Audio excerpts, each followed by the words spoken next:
అందరికీ నమస్కారం.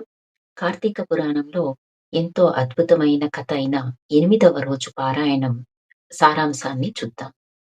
నిస్వార్థంగా వెలిగించిన కార్తీక దీపం ఒక సాధారణ ఎలుకకు కూడా మోక్షాన్ని ఎలా ఇచ్చిందో చూద్దాం.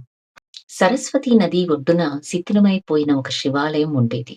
దాన్ని చూసిన ఒక యతి అంటే ఋషి ఆ గుడిని శుభ్రం చేసి ప్రతిరోజు నారాయణార్పణమస్తు అంటూ దీపాలను వెలిగించి ధ్యానం చేసుకునేవారు. అలా ఉండగా కార్తీక శుద్ధ ద్వాదశి నాటి రాత్రి ఆకలితో ఉన్న ఒక ఎలుక ఆహారాన్ని వెతుక్కుంటూ గుడిలోకి వచ్చింది.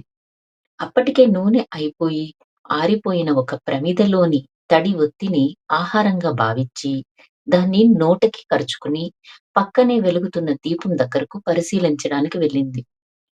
అప్పుడు ఆ వెలుగుతున్న దీపం యొక్క అగ్ని ఎలుక నోట్లో ఉన్న నూనె వత్తికి తగిలి అది కూడా ప్రజ్వలించింది. భయపడిన ఎలుక వత్తిని వదిలేయగా అది కాస్త నూనె ఉన్న మరో ప్రమిదలో పడి రెండవ దీపాన్ని కూడా మరింత ప్రకాశింపచేసింది. అంటే తెలియకుండానే ఆ ఎలుక ఆరిపోతున్న దీపాన్ని మళ్ళీ వెలిగించిన పుణ్యాన్ని మూటగట్టుకునింది.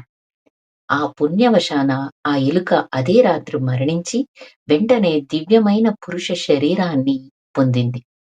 పూర్వజన్మలో ఆ వ్యక్తి చేసిన పాపాల వల్ల ఎలుకగా జన్మించినా కేవలం కార్తీక ద్వాదశి నాడు చేసిన ఈ దీపారాధన వల్ల అతని పాపాలన్నీ నశించిపోయి మోక్షానికి అర్హుడయ్యాడు. చివరికి ఆ దివ్య పురుషుడు యతి ఆజ్ఞ మేరకు కార్తీక వ్రతాన్ని చేసి సాయుజ్య ముక్తిని పొందాడు. చూశారుగా, కార్తీక మాసంలో మీరు ఏ ధర్మ కార్యం చేసినా అది చిన్నదైనా పెద్దదైనా నిష్కపటమైన భక్తితో చేస్తేనే దానికి అసలైన పుణ్యఫలం లభిస్తుంది. కార్తీక ద్వాదశి నాడు ఒక్క దీపం పెట్టినా కూడా ఇంతటి మహాఫలాన్ని పొందవచ్చు. ఓం నమ శివాయ. ఓం నమో నారాయణాయ.